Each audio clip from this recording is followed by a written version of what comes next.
800 টাকা বিক্রি করা ক্ষতি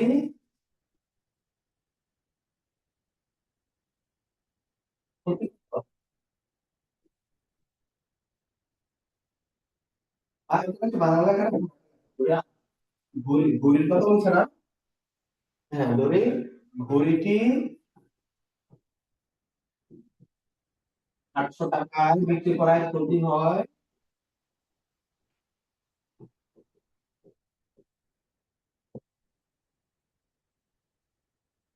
ক্ষতি হচ্ছে ক টাকা। ধরি ঘড়িটি 800 টাকা বিক্রি করায় ক্ষতি ক টাকা। হ্যাঁ, ক্ষতি ক টাকা হয়েছে। এখন তাহলে আমরা তাহলে ঘড়িটা ক্রয় করছিলাম কত টাকা দিয়ে, তাহলে ঘড়িটা কিনছিলাম কত টাকা? 800 টাকায় বিক্রি করায়। 800 টাকা বিক্রি মূল্য তুমি জানো, ক্ষতিটাও জানো। আচ্ছা, ক্ষতির বেলায় ক্রয় মূল্যটা আমরা কিভাবে পাবো, কে বলতে পারবো আমাকে?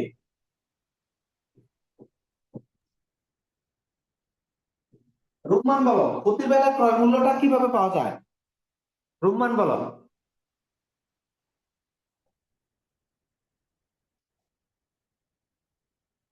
বলো রুম্মান, তুমি একটা পণ্য 100 টাকা দিয়ে বিক্রি করছো, তুমি 100 টাকা দিয়ে কিনছো, 80 টাকা বিক্রি করছো, তাহলে তোমার ক্ষতি হচ্ছে কত? 20 টাকা।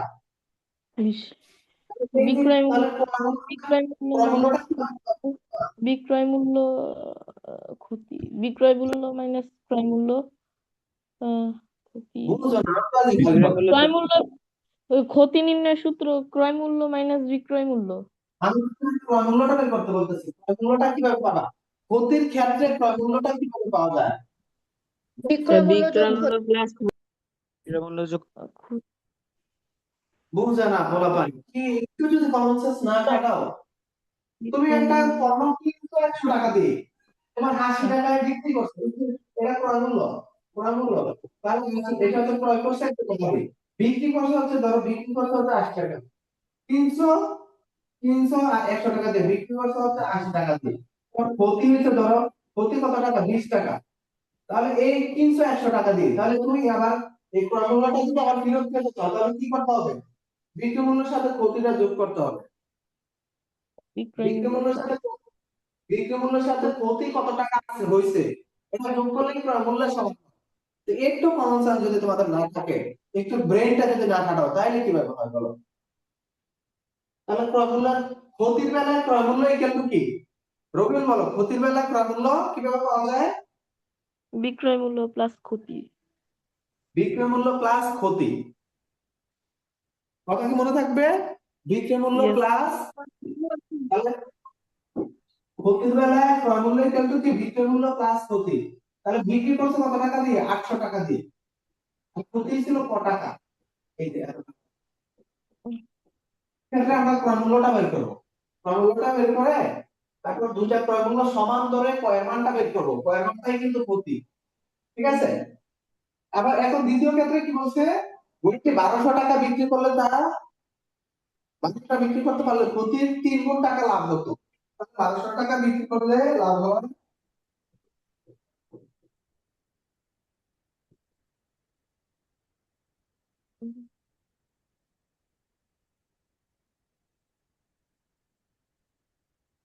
আমি টাকা বিক্রি করলে ক্ষতির 3 গুণ লাভ হতো। তাহলে ক্ষতি কত? প্রায় 3 গুণ।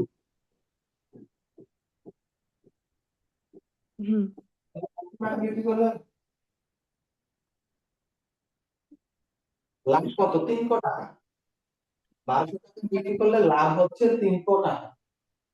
তোমাদের সমস্যা হচ্ছে কি, তোমরা ব্রেনটা কাটাইতে চাও না। একটা মানুষের শুধু অঙ্ক দ্বারাই চিন্তা করে, একটু কমন সেন্স কাটাও না, তুমি প্র্যাকটিক্যালি একটু চিন্তা করো যে আমি প্রত্যেক বেলায় আমি মূল্যটা কিভাবে পাইতে পারি, আবার যখন লাভ হয় তখন মূল্যটা কিভাবে পাই। কিনছো 100 টাকা দিয়ে, বিক্রি করছো 120 টাকা দিয়ে। ঠিক আছে, এই ক্ষেত্রে তুমি ক্রয় মূল্যটা কি? এই যে 100 টাকা, এটা কিভাবে পাইবা? এই যে 120 টাকা ছিল কি বিক্রয় মূল্য, তোমার লাভ হয়েছে কত টাকা? 20 টাকা। তাহলে তুমি ক্রয় মূল্যটা কিভাবে পাইবা? বিক্রয় মূল্য থেকে যেটা লাভ হবে এটা মাইনাস করে দিলে পাওয়া যায়। আর এই ক্ষেত্রে তুমি বিক্রয় মূল্য জানো, লাভটা জানো, জানো না ক্রয় মূল্যটা। এখন আমাকে রবিউল বলো, লাভের ক্ষেত্রে ক্রয় মূল্যটা কিভাবে পাওয়া যায়? স্যার আবার একটু লাভের ক্ষেত্রে ক্রয় মূল্য কিভাবে পাবা? লাভের ক্ষেত্রে ক্রয় মূল্য কিভাবে? হ্যাঁ, বিক্রয় মূল্য মাইনাস ক্ষতি। আবার ক্ষতির বেলায় এটা তো লাভ। লাভ বিক্রয় মূল্য তুমি 100 টাকা দিয়ে একটা জিনিস ক্রয় করছো, 100 টাকা দিয়ে কিনছো, বিক্রি করছো 120 টাকা, এটা হচ্ছে বিক্রয় মূল্য। তাহলে তোমার লাভ হয়েছে কত টাকা? লাভ হচ্ছে 20 টাকা। তাহলে যে লাখটা বিয়োগ করে দিবা, লাখটা বিয়োগ করে দিবা, 100 টাকা ফেরত পাইবা। লাভের বেলায় ক্রয় মূল্য হচ্ছে বিক্রয় মূল্য বিয়োগ হচ্ছে লাভ। এই তোমাদের কমন সেন্স খাটানো তোমরা, বিক্রয় মূল্য বিয়োগ হচ্ছে লাভ। বিক্রয় মূল্য থেকে যেহেতু তোমার লাভ হয়েছে, তুমি বিক্রয় মূল্য থেকে কত টাকা বেচছো এটা থেকে তুমি লাভটা বাদ দিয়ে দিলে তো তুমি তোমার মূল্যটা পেয়ে যাচ্ছ।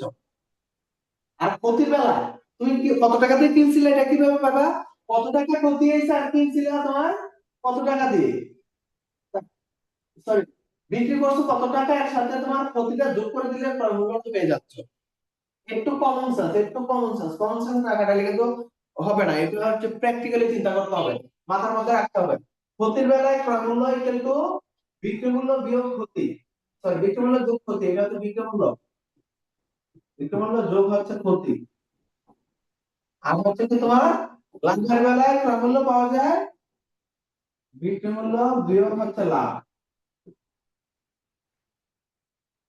একটু তাহলে এটাই আসে। এখন দুটা কিন্তু একই পণ্যের, দুটো একই পণ্যের ক্রয় মূল্য, একটা হচ্ছে লাভের বেলা, একটা হচ্ছে এটা ক্ষতির বেলা, এটা হচ্ছে লাভের বেলা, দুটা কিন্তু ক্রয় মূল্য কিন্তু একই। তাহলে গণিতের ক্ষেত্রে যেহেতু দুইটা সমান, দুটো একই পণ্যের ক্রয় মূল্য, তো দুটা ক্রয় মূল্যকে আমরা সমান ধরবো। আমরা লিখবো প্রশ্ন মতে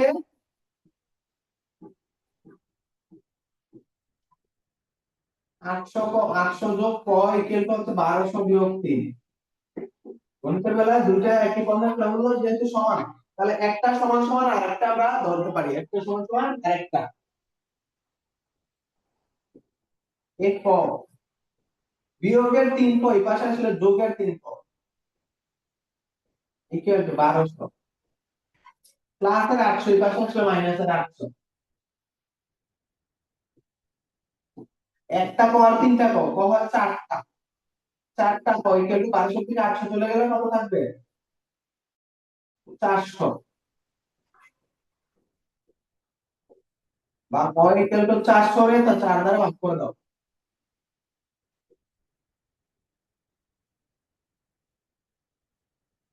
100। তাহলে কয়ের মানটা কত? 100। ক কাকে ধরছিলাম? ক্ষতি কি, তার মানে তোমার ক্ষতি হয়েছে 100 টাকা, দেখো ক্ষতি 100 টাকা। চালু করো, চালু করো।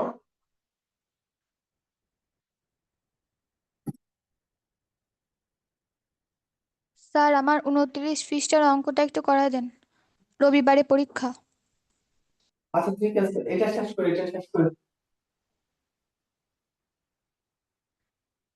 সুতরাং তার ক্ষতি হচ্ছে 100 টাকা, বলছে কি শতকরা কত টাকা ক্ষতি হবে, এখন শতকরা কত টাকা ক্ষতি হয়, সুতরাং তার ক্ষতি হচ্ছে 100 টাকা।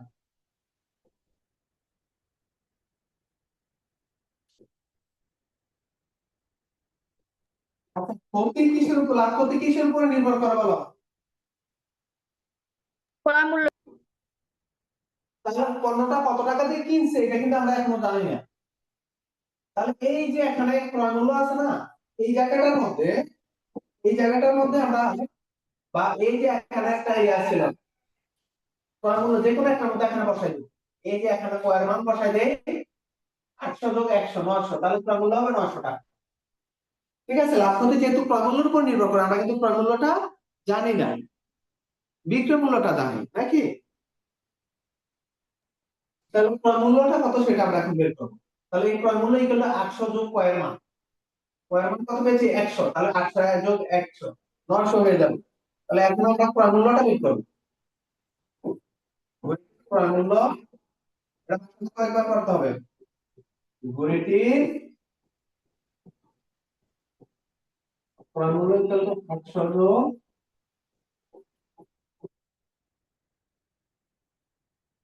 100 টাকা, এখানে হচ্ছে 900 টাকা। ঘড়িটির ক্রয় মূল্য হচ্ছে 900 টাকা। এটা বলছে শতকরা কত টাকা তার ক্ষতি হয়। তাহলে ঘড়িটা কি ছিল 900 টাকা, ক্ষতি ছিল কত? 100 টাকা। 900 টাকায় ক্ষতি হয় 100 টাকা, 1 টাকায় কত আর 100 টাকায় কত? শতকরা মানে 100 টাকা। কিন্তু আমরা সরাসরি বাংলা লিখতে পারি, তো শতকরা ক্ষতি হয়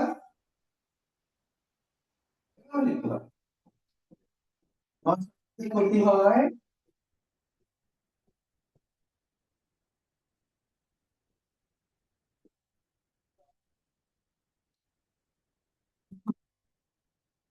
1 টাকায় ক্ষতি হয় 100 ডিভাইডেড বাই 900। আশা করি তোমরা রৈখিক নিয়মগুলো পারো। 900 টাকা ক্ষতি হয় 100 টাকা, তাহলে 1 টাকা যখন আসবে এই 900 টাকা নিচে চলে আসবে। আর যখন শতকরা মানে 100 টাকায় 100 টাকায় ক্ষতি হয়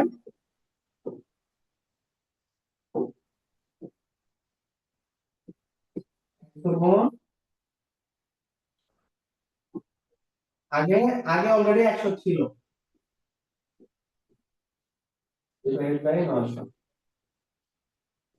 এটা কাটা দিলে কত থাকে? 9 থাকে। 9 কে 100 এ ভাগ করো। তোমরা পরীক্ষাতে দশমিকে নিয়ে আসো। দশমিকে না নিয়ে নিশ্চয়তা রাখো। আচ্ছা, 9999 ওর মধ্যে কত আসবে? এই আকারে রাখো।